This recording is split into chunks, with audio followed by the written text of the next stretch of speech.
Hello student, branch civil engineering semester 4th and 6th, subject I irrigation engineering में dam पे चर्चा कर रहे थे। चैप्टर डैम चल रहा था आपका। डैम में हमने जो अर्दन डैम था, अर्थ डैम जिसे आप कहते हैं, मृदा बांध, उसके फेलियर होने की कंडीशन के बारे में बात कर लिए थे कि किस किस कंडीशन के कारण फेल होता है मृदा बांध, उसके बारे में हमने बात कर लिया था। आज हम बात करेंगे भाराश्रित बांध। भाराश्रित बांध मतलब ग्रेप्टी डैम के असफल होने के क्या क्या कारण हैं, किन कारण से ग्रेप्टी डैम असफल हो जाते हैं, फेल हो जाते हैं, उनके फेल होने के क्या क्या काजेज हैं, क्या क्या रीजन हैं, किस रीजन के कारण ग्रेप्टी डैम फेल होते हैं। तो सबसे पहला कारण ओवरटर्निंग, पलट जाने से। कोई भी डैम आपको पता है, अगर वो पलट गया अर्थात अपने स्थान से उसकी जो फाउंडेशन है, जो उसकी वॉल है, अगर वो हट गई, टर्न हो गया, मुड़ गई ऊपर से, तो क्या होगा, वो डैम क्षतिग्रस्त हो जाएगा। तो बांध पर कार्य है सभी परिणामी बलों पर जब डैम के टोस से निकल जाता है, मतलब उसका आपने देखा होगा, आपको क्रॉस सेक्शन खींचा गया था उसका, तो डैम में नीचे बेस होता है, बेस से उस जब उसका जो रिजल्टेंट होता है वो बेस से गुजरना चाहिए। अगर बेस से नहीं गुजरेगा तो फिर डैम के पलट जाने की संभावना बढ़ जाती है। इसलिए जब डैम पर कार्य कर रहे सभी परिणामी बल डैम के टो से निकल जाता है बाहर, तो डैम के पलट जाने की संभावना बढ़ जाती है। तो पहला कारण क्या हुआ, ओवर टर्निंग, पलट जाने से। दूसरा रीजन खिसक जाने से। खिसक जाने का मतलब स्लाइडिंग। स्लाइडिंग के कारण, तो स्लाइडिंग कब होगी, स्लाइडिंग को रोकने के लिए क्या उत्तरदायी है, फ्रिक्शन। तो जो जोड़ों पर फ्रिक्शन है, अगर हॉरिजॉन्टल जो फोर्स कार्य कर रहा है, हॉरिजॉन्टल फोर्स का मान अधिक हो जाएगा और फ्रिक्शन का मान कम हो जाएगा। आपने पढ़ा होगा mu is greater than F is greater than mu R. तो अगर वो कंडीशन यहाँ पर एक्टिवेट हो जाएगी, लागू हो जाएगी, तो डैम क्या होगा, डैम की जो दीवार होगी या जो उसकी नींव होगी, अपने स्थान से क्या होगी, स्लाइड कर जाएगी। और जब नींव स्लाइड कर जाएगी, फाउंडेशन स्लाइड कर जाएगी, तो डैम क्या होगा, पूरी तरीके से नष्ट हो जाएगा। तो स्लाइड करने से भी डैम नष्ट हो जाते हैं। दूसरा रीजन हो गया खिसक जाने से, स्लाइडिंग करने से। ठीक, पहला रीजन पलट जाने से, ओवरटर्निंग, और दूसरा रीजन खिसक जाने से, स्लाइडिंग से।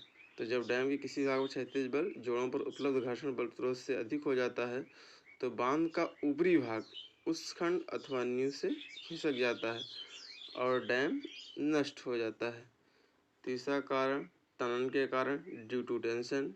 आपको पता है कि जब परिणामी बल डैम के आधार के मध्य तिहाई से बाहर निकल जाता है, आपने पढ़ा होगा मिडिल थर्ड लॉ। तो मिडिल थर्ड लॉ, जब भी परिणामी को कहाँ गुजरना चाहिए, मध्य तिहाई के अंदर से ही गुजरना चाहिए। लेकिन जब परिणामी बल जो रिजल्टेंट फोर्स कार्य कर रहा है डैम पर, परिणामी आर, वो अगर डैम के आधार के मध्य तिहाई से बाहर निकल जाता है, तो भी डैम के पास हिल की ओर त्वरण प्रतिबल उत्पन्न हो जाता है और डैम के डाउनस्ट्रीम की तरफ क्या होता है, डैम क्षतिग्रस्त हो जाता है, डैम पूरी तरीके से नष्ट हो जाता है। कहने का मतलब कि अगर डैम पर जो रिजल्टेंट फोर्स कार्य कर रहा है, परिणामी बल कार्य कर रहा है, अगर वो बल का आधार के डैम के आधार से बाहर निकल जाएगा, मिडिल थर्ड लॉ से बाहर निकल जाता है, तो डैम के बाद की ओर त्वरण प्रतिबल उत्पन्न हो जाता है, जिससे डैम नष्ट हो जाता है। अगला रीजन संदलन के कारण। संदलन का मतलब होता है ड्यू टू कर्सिंग। संदलन के कारण, संदलन का मतलब होता है चकनाचूर। तो जैसे आपने देखा होगा कि गिट्टी पर जब रोलर चढ़ता है तो गिट्टी क्या होती है, पूरी तरीके से चकनाचूर हो जाती है।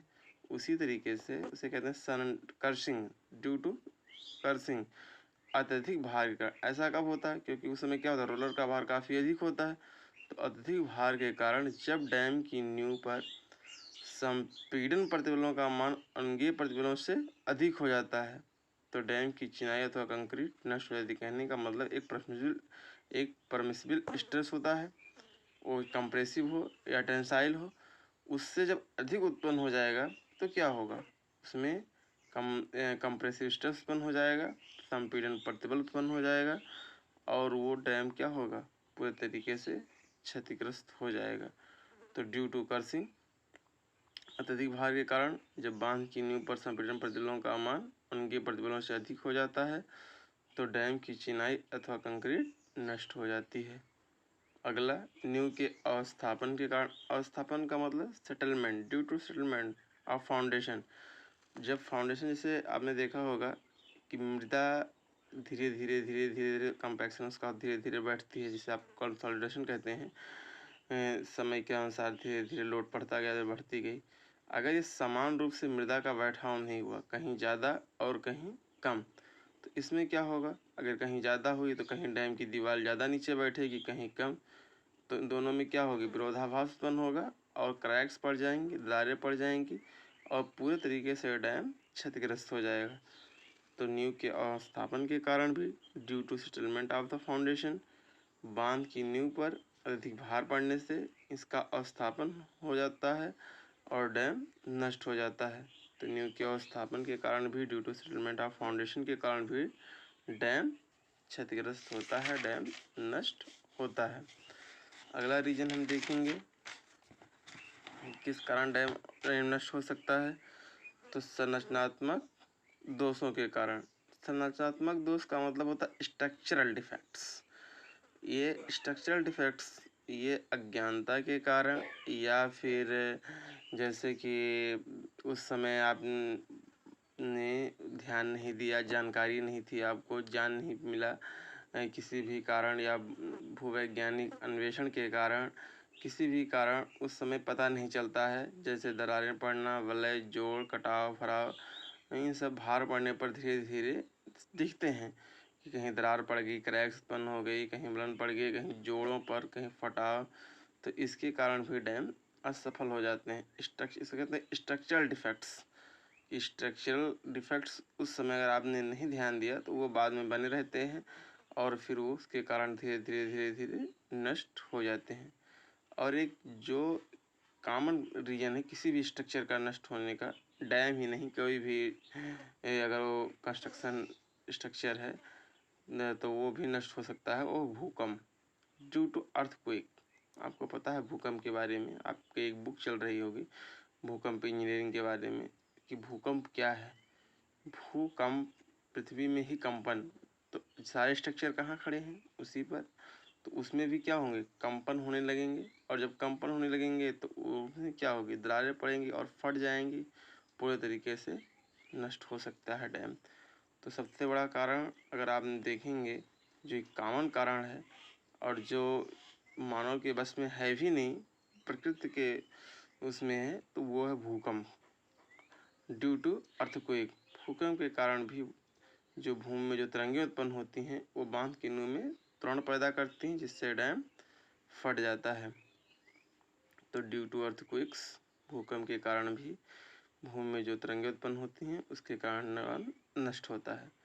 तो आपसे बोर्ड में क्वेश्चन पूछा जाता है कि भार आश्रित बांध, इंग्लिश विशेष ध्यान रखिएगा, ग्रेप्टी डैम पूछता है, ग्रेप्टी डैम के फेल होने के कौन कौन से कंडीशन हैं या किन कंडीशनों में ग्रेप्टी डैम फेल हो सकता है, या ग्रेप्टी डैम के फेल होने के कारणों का उल्लेख करिए।